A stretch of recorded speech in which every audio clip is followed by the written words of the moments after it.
Border Gavaskar ట్రోఫీలో భాగంగా ఆస్ట్రేలియాలో ఫెత్ వేదికగా జరుగుతున్న మొదటి టెస్ట్ రెండో ఇన్నింగ్స్లో భారత స్టార్ బ్యాటర్ విరాట్ కోహ్లీ సెంచరీతో చెలరేగిపోయాడు. ఆట మూడో రోజున కేవలం 104 బంతుల్లో 100 పరుగులు చేశాడు. ఇందులో 8 ఫ్లోర్లు 2 సిక్సర్లు బాదాడు. ఇక కోహ్లీ తన క్లాస్ ఏంటో చూపిస్తూ సాలిడ్ డిఫెన్స్, అవసరమైన సమయంలో స్ట్రోక్ ప్లేతో బ్యాట్ను జులిపిస్తూ ఇన్నింగ్స్ ఆద్యంతం మ్యాజికల్ షాట్స్ ఆడాడు. ఈ క్రమంలోనే విరాట్ కోహ్లీ టెస్ట్లో తన 30వ సెంచరీని సాధించాడు. చాలా కాలం తర్వాత ఫామ్లోనికి వచ్చిన కోహ్లీ ఎట్టకేలకు తన 81వ అంతర్జాతీయ సెంచరీని సాధించి అభిమానుల ఆందోళనకు ముగింపును పలికాడు.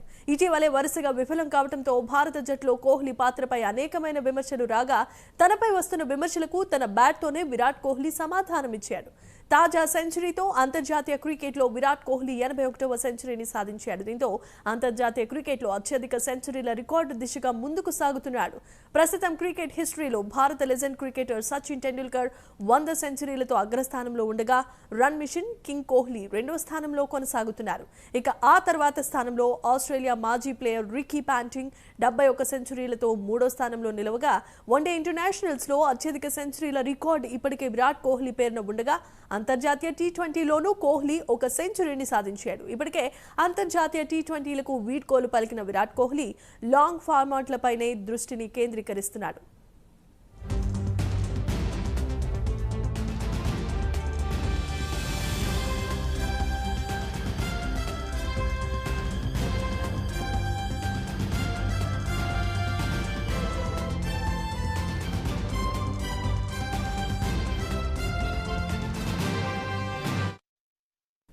ఇక ఫెత్ టెస్ట్లో సెంచరీతో విరాట్ కోహ్లీ టెస్ట్ క్రికెట్లో 30వ సెంచరీని నమోదు చేసుకున్నాడు. దీంతో టెస్ట్ క్రికెట్లో అత్యధిక సెంచరీలు సాధించిన బ్యాట్స్మెన్ల జాబితాలో 16వ స్థానానికి చేరుకున్నాడు.